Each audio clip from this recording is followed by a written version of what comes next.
Hello दोस्तों, आज हम केमिस्ट्री से रिलेटेड समस्या का बात करने वाले हैं कि विलयन किसे कहते हैं, विलयन कहाँ पर यूज होता है, विलयन के कितने प्रकार होते हैं, विलयन के कितने घटक होते हैं, विलयन किसे कहते हैं, वो हम पढ़ने वाले हैं दोस्तों।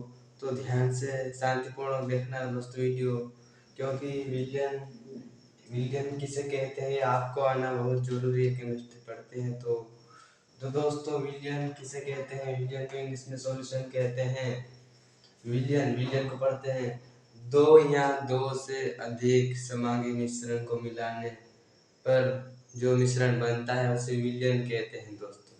जैसे कि दो या दो से अधिक पदार्थों के समांगी मिश्रण को विलियन कहते हैं।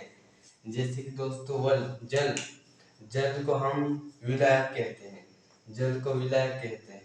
और शक्कर, ये शक्कर है, शक्कर को विलेय कहते हैं।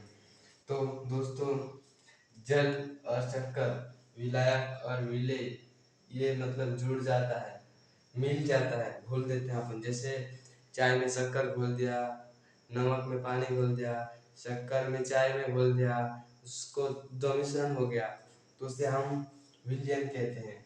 ये समांगी मिश्रण, तो ये शरबत दो समांगी मिश्रण से घुलकर बना है, वो शरबत विलयन, यानी कि विलायक प्लस विलेय दो मिलकर मिलकर विलयन बनता है। दो मिश्रण घुल के विलयन बनता है, तो ये विलयन है दोस्तों, आप समझ गए होंगे। फिर विलयन के घटक दो दो प्रकार के होते हैं।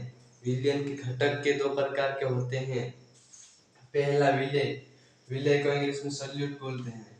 विलेय विलेय यानी विलेय में जिसकी मात्रा कम होती है उसे विलेय कहा जाता है। यानी कि विलेय में जिसकी मात्रा कम होती है, विलयन में जिसकी मात्रा कम होती है उसे विलेय कहा जाता है। यानी कि शक्कर में चाय में शक्कर कम हो तो विलेय कहा जाता है। और दूसरा दूसरा घटक विलायक, विलायक सॉल्वेट, इसको इंग्लिश में सॉल्यूट बोलते हैं। और विलायक विलयन में जिसकी मात्रा अधिक होती है उसे विलायक कहा जाता है। यानी कि चाय में पानी ज्यादा शक्कर कम, पानी ज्यादा शक्कर कम, उसे विलायक कहा जाता है। तो दोस्तों आप समझ चुके होंगे कि विलयन किसे कहते हैं। आप इसके प्रकार बाकी हैं जो मैं नेक्स्ट टॉपिक में बता दूंगा दोस्तों। तो मिलते हैं नेक्स्ट टॉपिक में, तब तक के लिए बाय, थैंक यू।